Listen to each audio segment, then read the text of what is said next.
Look in the mirror right now. Go ahead. You just did it this morning, didn't you? Maybe a dozen times. You checked your teeth, your hair, whether that shirt looked right. You didn't think about it. You just knew what you looked like. Now stop and ask yourself something you have never once had to ask in your entire life. What if you didn't know? Not, what if the mirror was blurry? Not, what if it was cracked? What if the entire concept of seeing your own face clearly, accurately, in detail, whenever you wanted, simply did not exist?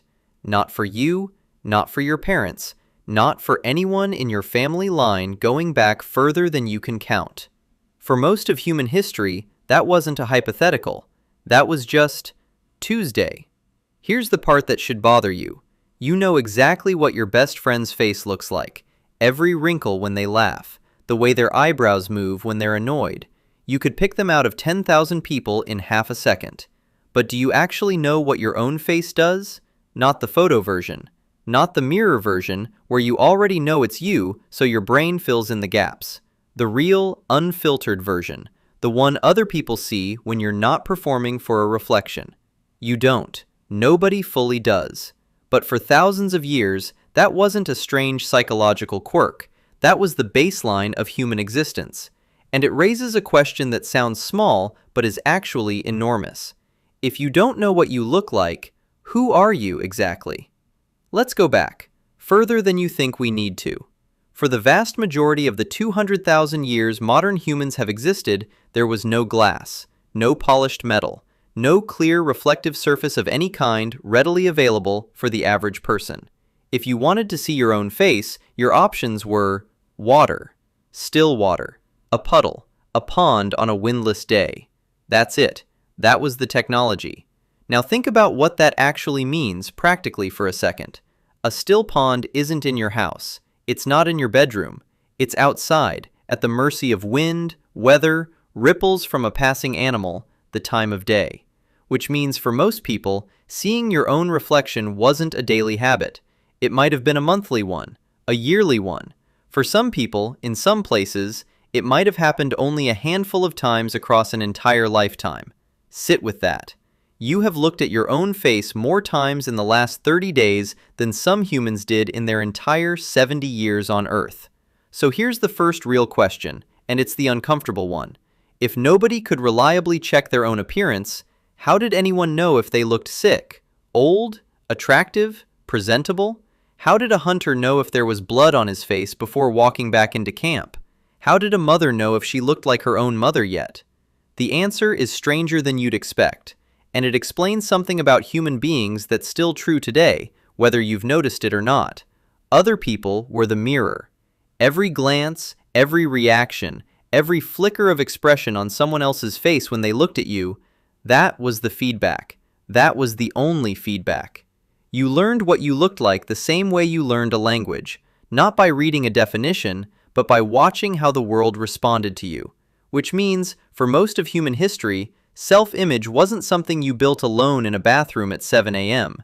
It was built entirely, permanently, by other people's eyes. Think about what that does to a person, to a society. If the only mirror you have is a room full of other humans, vanity doesn't disappear. It just changes shape.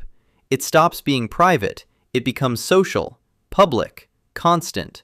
And that's where things start to get strange, because eventually, someone did figure out a workaround. Not water, something better, something you'd never guess unless you already knew the answer.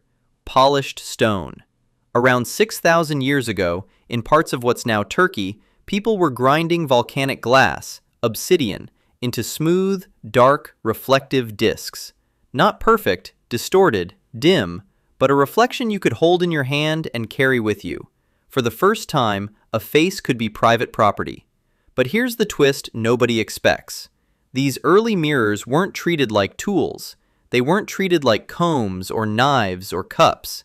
In burial sites across the ancient world, obsidian mirrors are found placed deliberately over the faces of the dead. Why would you bury a mirror with a corpse? Some historians believe it wasn't decoration. It was protection.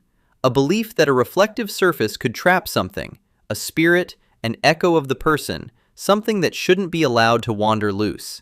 In other words, the very first mirrors on Earth weren't built to help people look good. They were treated like they held something dangerous. And that fear didn't go away. It just evolved. Fast forward thousands of years, and glass mirrors, the kind you'd actually recognize, were so expensive, so rare, that only royalty and the extremely wealthy ever owned one. A single large mirror in 17th century Europe could cost more than a house. An actual house. Which means for almost the entirety of human civilization, the ability to see your own face clearly wasn't a basic human right. It was a luxury item, a status symbol, something that separated kings from peasants as sharply as a crown did. So let that sink in for a moment. Something you do without thinking 20 times a day for free on a phone you carry in your pocket was once so exclusive it could bankrupt a nobleman to own it. Now here's where it gets personal. Here's the question underneath all of this. If you had grown up in that world, never certain what you looked like, relying entirely on the reactions of people around you to understand your own face, would you even have the same idea of you that you have now? Because self-image, the thing you check and adjust and worry about every single day, might not be a fixed part of being human at all. It might be a technology, something invented, something recent, something that didn't exist for 95% of the time humans have walked this earth, and something your ancestors, every single one of them going back centuries, simply lived without. They fell in love without knowing exactly what their own smile looked like. They led armies without knowing if their expression showed fear. They raised children who would grow up and one day see a face reflected back at them for the very first time, and, according to some historical accounts, not recognize it as their own. Because that's the final twist, the one most people never hear. There are documented accounts, travelers' journals, early anthropological records of people encountering a clear mirror for the very first time as adults and reacting not with recognition, but with confusion, even fear, staring at the reflection like it was a stranger standing where they were standing.